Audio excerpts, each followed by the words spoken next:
All right, welcome to The Explainer. Today, we're kicking off a brand new series, and we're telling the story of a fundamental crisis that almost stopped the progress of artificial intelligence dead in its tracks. It's a story about a problem so deep, so hard, it took decades of failure just to even understand what was going on. You see, for decades, the smartest people in AI thought language was basically a code. Something that, with the right set of rules, the right key, they could just unlock. Turns out, they were completely, catastrophically wrong. The real enemy wasn't the complexity of language, it was its ambiguity. Think about it. Our language isn't this clean, logical system like code. It's messy. It's super efficient, but that's because it relies on all this shared context. This stuff we all just know. For a machine that only thinks in pure logic, trying to understand us isn't like reading a manual. It's like being thrown into a labyrinth with no map. Okay, so let's start with the simplest trap in that labyrinth, a single word. When a machine sees the word bank, it has no idea if we're talking about a riverbank or a financial institution. It just sees two perfectly valid dictionary definitions, but it's missing that one crucial thing, real-world context. It has no way to choose. And it's not just words. The grammar itself is a minefield. A human looks at this and instantly knows, okay, the chicken is dinner, but a machine, it sees two grammatically perfect possibilities. Either the chicken is about to eat, or the chicken is about to be eaten. It's completely blind to the simple real-world logic that tells us which is true. This right here, this is a famous test called the Winograd Schema, and it was literally designed to break early AI. In that first sentence, a human knows it must be the trophy because it's too large. In the second, it must be the suitcase because it's too small. We get that instantly because we understand how physical objects work. But for a machine, changing one little adjective shouldn't logically change what the word it refers to. And this is where pure logic just completely falls apart. So you've got all these layers of traps, right? Words, grammar, pronouns, even social intent. And all this ambiguity created an even bigger problem. It meant AI just could not understand long, complex sentences. Why? Because connecting a word at the beginning to a related word at the end meant navigating this absolute minefield of possible wrong meanings. Okay, so faced with this impossible problem, what did the early pioneers of AI do? Well, they didn't try to make the machines smarter.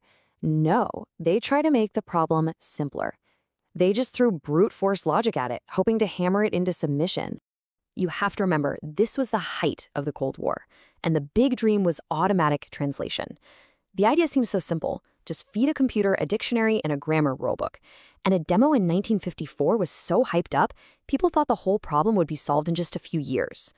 But as they tried to scale it, they discovered a nightmare. For every single rule, there were dozens of exceptions. It became a tangled, fragile mess that broke constantly. And this quote is the perfect, almost hilarious example of just how badly it failed. This famous mistranslation shows the system's total tunnel vision. It just picked the literal dictionary definitions and completely missed the metaphor. Failures like this were so spectacular that they plunged the entire field into what we now call the first AI winter. Funding just dried up for over a decade. So after the rule-based approach crashed and burned, the next generation tried something new. Forget grammar, let's just use pure statistics. This was the era of early Google Translate. The system would chop sentences into tiny little chunks and translate them piece by piece. The problem was, while each little chunk might be correct on its own, the full sentence was often just nonsense, a jumble of phrases that didn't connect. They called it word salad. All right, so fast forward to around 2014. A totally new idea pops up, thanks to the deep learning revolution. And the question was this: what if, instead of rules or stats, an AI could actually learn to read a sentence, one word at a time, just like a human, and remember the context as it goes? And this gave birth to a really elegant idea, the recurrent neural network, or RNN. Here's how it worked in theory. An encoder network would read the sentence word by word and squish all of its meaning down into a single bundle of numbers, kind of like a thought vector. Then, a decoder network would take that thought and write out the translation. It seemed like it would finally solve the context problem. But in practice, there was a fatal flaw. The RNN had amnesia. The way these things learn involves sending a correction signal backwards through the network. But mathematically, that signal got multiplied by a tiny fraction at every single step. So over a long sentence, that signal would just shrink and shrink until it was basically zero. The RNN would literally forget the beginning of the sentence by the time it reached the end. So a really brilliant fix came along called the LSTM, or Long Short-Term Memory Network. Think of it like this. It gave the network special gates, a clever way to decide which pieces of information were important enough to protect and carry forward. And this was a massive leap. It made translation way better, but at the end of the day, it was still just a patch, a better bucket for a system that was fundamentally broken. Because even with this clever memory fix, the entire field was speeding towards a brick wall, a physical limitation. To get to true intelligence, these models needed to train on insane amounts of data, like the entire internet. But the very design of the RNN made that impossible. The AI was trapped in what they called a sequential present. The problem, the absolute core of the problem, is that RNNs are sequential. They have to read word by word, in order. To understand the 10th word in a sentence, it has no choice but to process the first 9 first.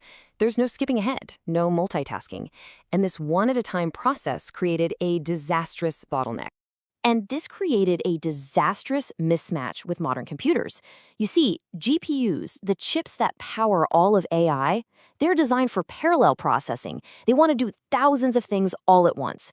But the RNN forced these incredibly powerful chips to just wait. It was like driving a Ferrari in bumper-to-bumper traffic. The GPU would process one word, then sit there totally idle, wasting incredible amounts of power and time. So let's just recap this whole journey of failure, because it's really important. First, we had brittle rules that shattered on contact with the real world. Then came statistical models that gave us incoherent word salad. And finally, the RNNs and LSTMs, which had better memory but got trapped in that sequential prison, unable to scale. Each new idea solved one problem only to slam headfirst into a new, even bigger wall. The whole field was completely and totally stuck. So by 2017, you can feel the tension, right? The slow, forgetful, sequential nature of RNNs was strangling progress. And that's when a team of researchers at Google Brain started asking a question that was, frankly, heretical. A question that would change everything. They basically said, wait a minute. If our biggest headache is connecting words that are really far apart, why on earth are we forcing the AI to crawl through every single word in between them? Why does it have to read in order at all? What if it could just look at the whole sentence at once? And their solution? An architecture they called the transformer? Well, it was pure heresy. It completely abandoned sequential reading. Instead of going word by word, it would process the entire sentence in a single flash. This would finally unlock the full parallel power of modern GPUs, letting that Ferrari finally open up on the highway. And just like that, the problem of long-distance dependencies, this curse that had haunted AI for half a century, it just vanished. The first word of a document could connect directly to the last word instantly. The path length between any 2 points in the text was always just 1. And in 2017, they published their paper. And the title was a statement. Attention is all you need. It was a declaration of war on decades of research, a claim that the one thing everyone thought was essential, reading in sequence, was actually the very thing holding AI back. But the biggest question of all remained, would it actually work? So they had this incredible theory on paper, something that could shatter the speed wall, that could fix the amnesia. But what is this mysterious attention mechanism? How does it actually function? How can a machine possibly understand the order and meaning of a sentence if it isn't even reading it in order? We're going to dive deep into the mind of the machine and explore exactly that next time on The Explainer.